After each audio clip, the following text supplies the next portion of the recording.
We're going to talk through the Valero Open. We're going to be talking about some much better players and some much bigger tournaments next week. But this is what we've got for now, and the Valero Open. And Sheets loves these little ones. I mean, look, you won the secondary tournament, the secondary whatever scheduled PGA thing last week. So I would default to Sheets's advice over mine. But we are going to do our normal thing and select a group of players and go down the list. So with that said, I know Sheets is on a little bit of a time crunch. Why don't we pull up your thing, and we'll start going by tiers. Is there any? I'm not too time crunched to I'm not too time crunched to avoid making the announcements about today. Today is Wednesday, so we're going to be doing a live sweat at 11 p.m. where we go over the big NBA contest tonight. Where they're paying $1 million for first. You could argue it's the last real slate of the year. I don't know. It's hard to say. It's certainly the biggest NBA tournament they've had this year. And it's kind of odd to put it in. Not odd, but it's a little annoying to put it in where someone's getting $1 million for figuring out whether to play Keon Johnson or not, or something like that. Yeah. But in addition to that, we're going to do whatever else is going on DFS wise tonight, including. I'm going to be finalizing my PGA builds as well. So we have that coming up tonight, and ready to get into it. This slate is we see some of these quite a bit where you have one or two kind of name guys that are just near the top, and then you have, again, it's kind of like a linear pricing model the way DraftKings works. So they have to put guys at 9,900, 9,700, 9,500, that may not be that much better than guys at 7,600, for example. So it's always interesting to see how the pricing kind of comes up in these kind of lower level events. I guess we should just get started. So in the 10K range, you only have 4 guys in this range. I like 2 of them, and I think you're gonna might like the other 2. So I don't know. So I do like Hatton and Connors of the 4. Hatton, I've had my struggles with the last couple of weeks, but it's only because he hasn't been making any putts. I mean, like he's been shooting freaking BBs at the freaking pin, especially in the match play thing. I had him in the match play thing. It was a little annoying because I had 70% JJ Spawn, who was smashing at 6,800.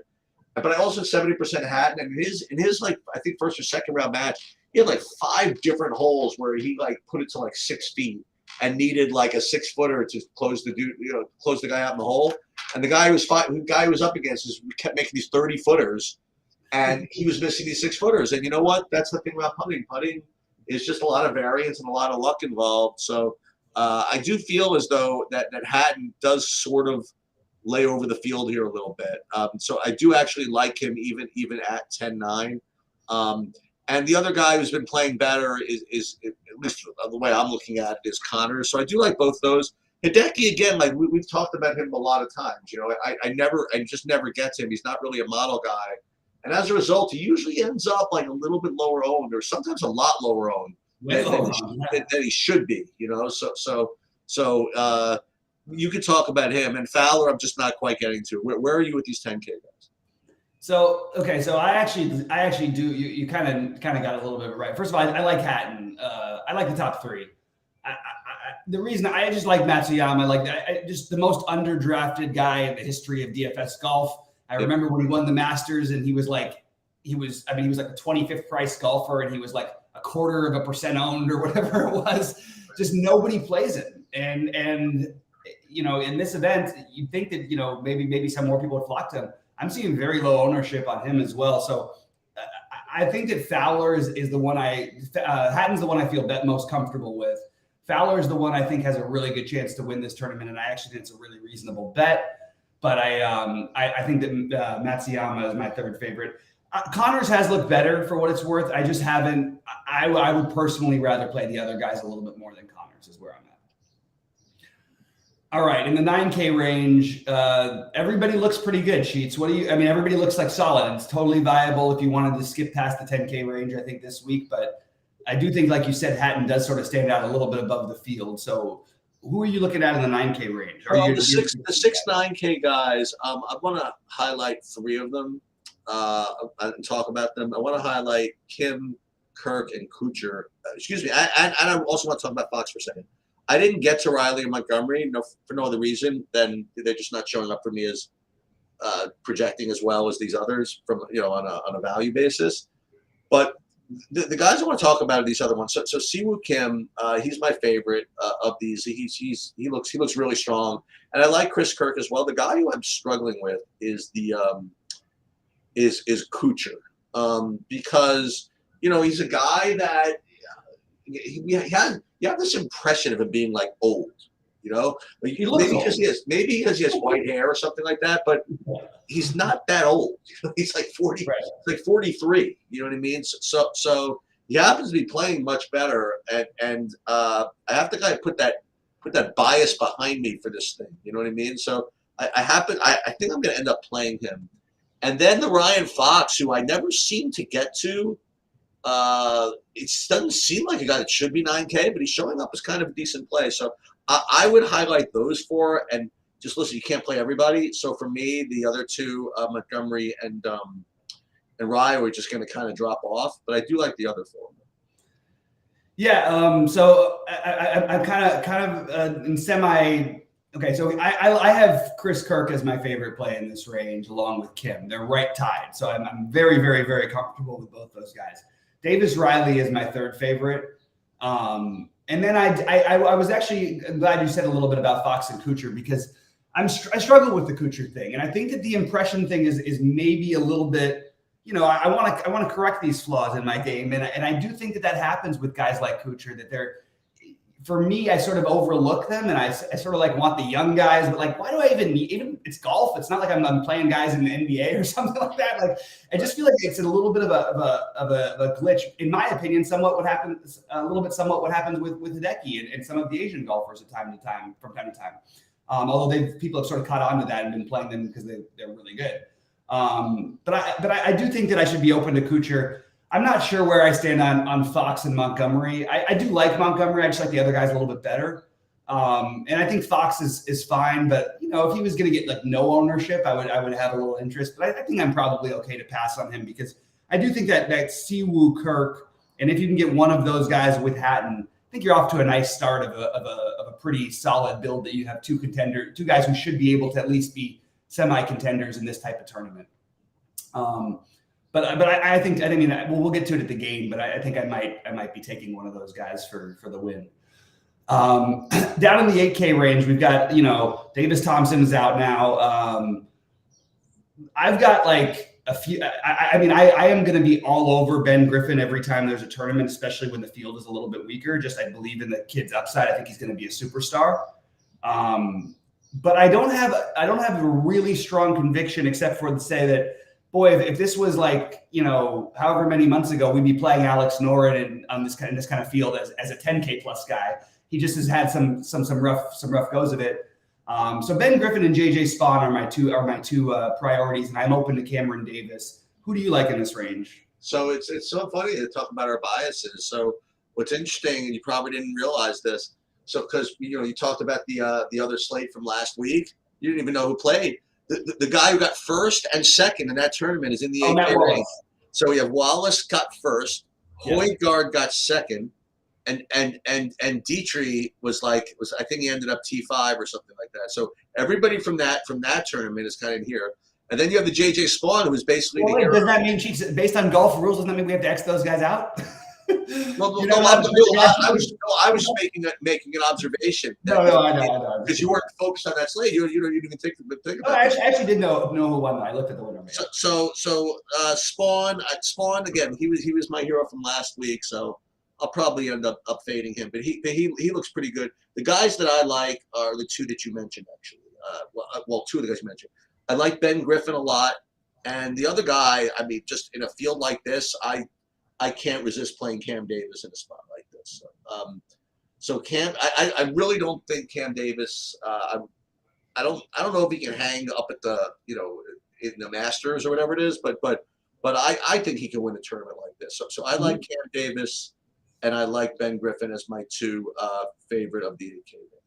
Yeah, but just for what it's worth, I have the other guys, the Højgaard, Wallace, and Dietrich. Well, I think all are fine. I actually have Dietrich as the best one for this particular tournament. Partly that's a little bit due to ownership, but not entirely. All right, cool. Let's go to the 7,500 to 8K or 7,500 to 7,900 range.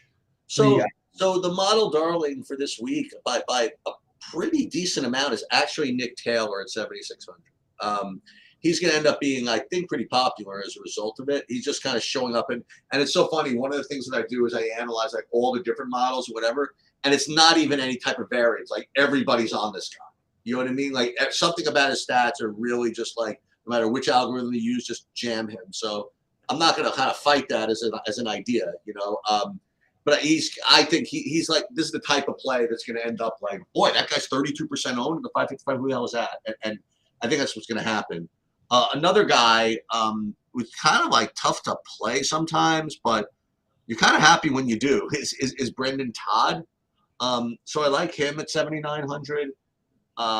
And then I actually do like this range a bit, so I'm going to probably put up a couple of guys. So Putnam at 7,800, and also Smalley at 76. I like all those guys. Yeah, I agree with Nick the Nick Taylor thing the most, but I don't think it's like it's hard to say bad chalk and good chalk in golf. I really like this. But I do think Nick Taylor, like, I mean, there's a lot of people out there that just believe that he's a much better golfer than maybe the results would indicate. Right. And I guess I was listening to one podcast where they were talking about in Canada, they think he's actually just as good or better than Corey Connors. He just hasn't hit his stride. And this is just one podcast I was listening to. So just throwing out a little bit of information that I have on that.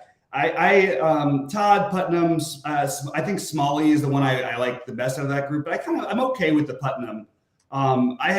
Just to stay true to the brand, I'm always going to have a little bit of the General, who, by the way, has been pretty good for me at like 0.25% ownership every time. He sure was. He's up there in the top 10, or whatever he was. I also think that SH Kim is just as a low owned option. I was considering, but I think I might scrap that.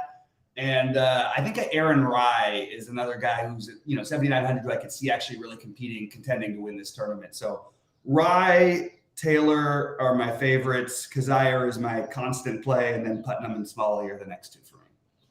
So it's 7,400 and below, and there's a bunch. There's like 15, 20 guys. But the good thing, I only have like 6 that I like, which is good. Oh, that's good. Yeah. So my 6 are Ryan Palmer, Tyler Duncan, who was third last week, by the way, in the Corrales thing. Will Gordon, Ben Martin, Ben Yan, and Patrick Rogers. So those are the guys. The guy that just missed the cut for me would be Eric with a C Cole, but I'll stick with those other 6. Yeah, I'm good with. So going down, I have both. I have on, and I'm open to Straka too. I don't think that I think that the price is kind of interesting, like that he's so low still. Like it's sort of like this. We get this price with him at the major at the when everybody's playing. I'm kind of okay with paying this price for him against this field. Who else did I have on here? I had on, and I had Palmer as priorities. So those you name those. So I guess I'm definitely going to have to play at least some of them. I'm open to this. Will Gordon is 7,200. Another one who we're getting the same. Will Gordon, Luke List, and Joseph Bramlett are all guys who we pay a similar price for, even at the big events. Yep. So I think that and Eric Van Rooyen's been playing well as well. You mentioned Tyler Duncan. Those guys are all kind of interesting to me. I think I actually prefer this range maybe a little bit above the upper 7,500s, even though I like the whole 7Ks pretty much. And you didn't even mention your boy Eckroat. No, I'm just kidding. Yeah, there it is. Bramlett, List, Palmer, On, and Straka, I guess, are my favorites, and Tyler Duncan. But I'm gonna have to figure out which one of these guys. Oh, and Will Gordon. I like a lot of these guys. I just feel like what stood out to me was that these are the guys whose prices don't really change, and I just think that's kind of interesting. I'm gonna do a little more digging, and I'll have some more information about when we go live tonight. Just about I have some course fit stuff that I've done, and I haven't really gone through it in depth. I'll throw out a couple more names just to give you guys something to think about. So So Sam Stevens, he was kind of one of my heroes from last week. Also, I think he got second or third. He got third, I think, last week. But listen, I don't play this guy normally for absolutely no reason. But in this field, Kevin Streelman at 7K seems a little egregious. Oh my God, that actually is a little bit. I didn't even notice that at first. You know, like I could play him at 7,600 in the Masters. You know what I mean? Like, and 7K in a field like this, if I didn't have my stupid reasons not playing, I think that 7K is very. I think that's a really, really strong price for him. I like that actually. I like that call quite a bit actually. So I'm definitely. And he's been doing better. I mean, he's been really playing well. Yeah, he's had some really good rounds and some really down ones. But yes, he has been better. The only other one I wanted to mention is just, again, I don't want to overload you guys with too many plays in general, but this is the first look thing. This is what we do. So it's like, I will have some Dylan Wu. I think the plan is to have 2 or 3 guys in the 7K range in most of my lineups. Yeah. All right, down in the 6Ks, there's actually some guys here, but nobody who I'm like overly excited. Ben Taylor, Mark Hubbard, Dylan Fratelli at 6,800 for this kind of a tournament. Doug Gim, Cam Champ, Troy Merritt, who just cannot seem to make a cut ever. Caleb Tarum. There's guys. I don't know which ones I want to go with, but those are some guys who I'm considering. Yeah. By the way, I answered my question. By the way, Kevin Tway is not whatever the same Tway that's like 80 years old. Kevin Tway, I ended up playing last week. Kevin Tway is like 2 years old. He's actually a young guy. He was kind of struggled the last 2 rounds yesterday. I kind of needed him, but I mean, I can't complain. I ended up winning that single entry. But Kevin Tway was the guy that I was playing. I was listening. I knew it all. I was following all these guys last week. The guys that I have are 2 of them you mentioned. I think actually the top one I guess I have is Mark Hubbard, and then you may have mentioned Ben Taylor. If not, I'll throw him in. Dylan Fratelli, if you didn't mention him, I'll throw him in. And I'll give you one more. Guy I always seem to come up with is Peter Malnati at 6,600. So, as usual, it's the same thing. I don't think I'm going to need these guys, but you're probably going to have to play them. Right. It's like one of those things like where they just seem to always appear on there. Okay, well, let's play the game. Let's go through it. Let's find the favorites here. Who do you got to win it? I'm going to guess you're going to go with the chalk, right? Yeah. I'm going to go with Hatton. All right, you're going with Hatton. As much as I like Ricky Fowler, and I'm going to give a little note on my board to make sure to play him some. I'm going to say Siwoo Kim. Oh, nice. Like that. All right. Under 10K sheets, top 5. Got a feeling about this other dude in the 8K range, but I'll be safe. I'll wait to play him to finish top 10. I'll go. Boy, oh boy, I'm really feeling it though. Yeah, I'm gonna gamble. I'm gonna go Cam Davis. Oh wow, okay. So we got that's gonna make a special priority. I might actually bet him to win on the sports book. I want to see what his odds are. I might actually do that. You should consider Ben Griffin as well, because I was I almost named him for this range, but I'll use him for my next one. I'll take Chris Kirk. That's who I was going to pick. I mean, yeah, absolutely. And all right, so someone else. Well, anybody under 8,900 or anybody under 9K to finish top 10. For me, it's Ben Griffin. And for me, it will be it's going to be. Boy, it's so hard to play him off of that. So I'm not even going to mention his name. So we will go. Boy, this is tough now. Griffin is the correct answer, but I will go with another guy that you kind of mentioned in this range a little bit, and that would be Alex Morin. All right. Like you said, he's had a couple of struggles, but he's been a chalk a couple of times, and then he had a withdrawal or something like that. You know, maybe. Yep. All right, under 8K, top 20 sheets. Who you got? Yeah, a lot of guys. There's a lot. A lot of guys. Top 20. I guess I'll have to go with. I don't have to go with the chalk. So yeah, well, let's take a little bit of an ownership break. It's not gonna be that big of a break though.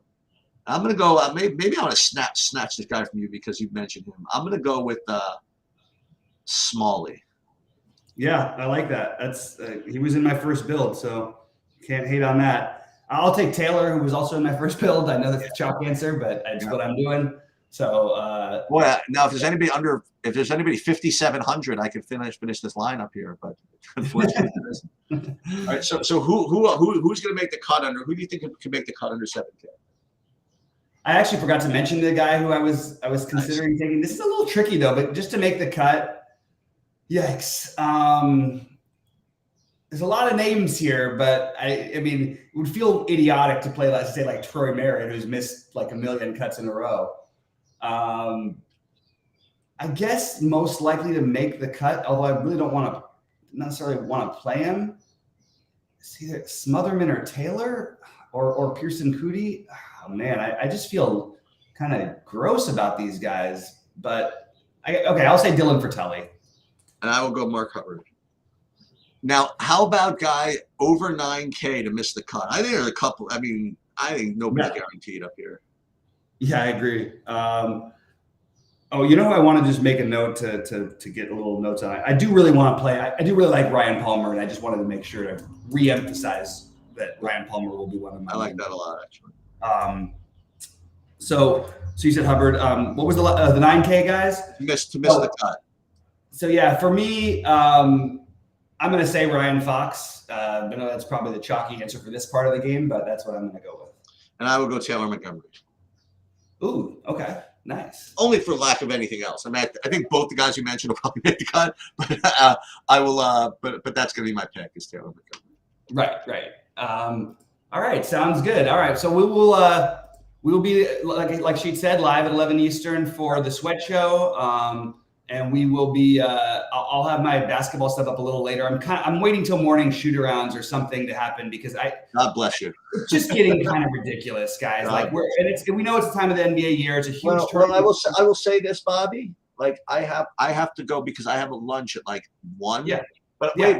But I'll be back at like maybe 2:30 or so. Like if you wanted to do if I'm back and you want to do a preview like 2:30 or 3, we could do it. I mean, that's past morning shoot around at least. Yeah. Maybe we got something at least. Okay. Yeah. Let's stay in touch. That would be good. All right. I'll stay in touch with you. All right. Good luck, everybody.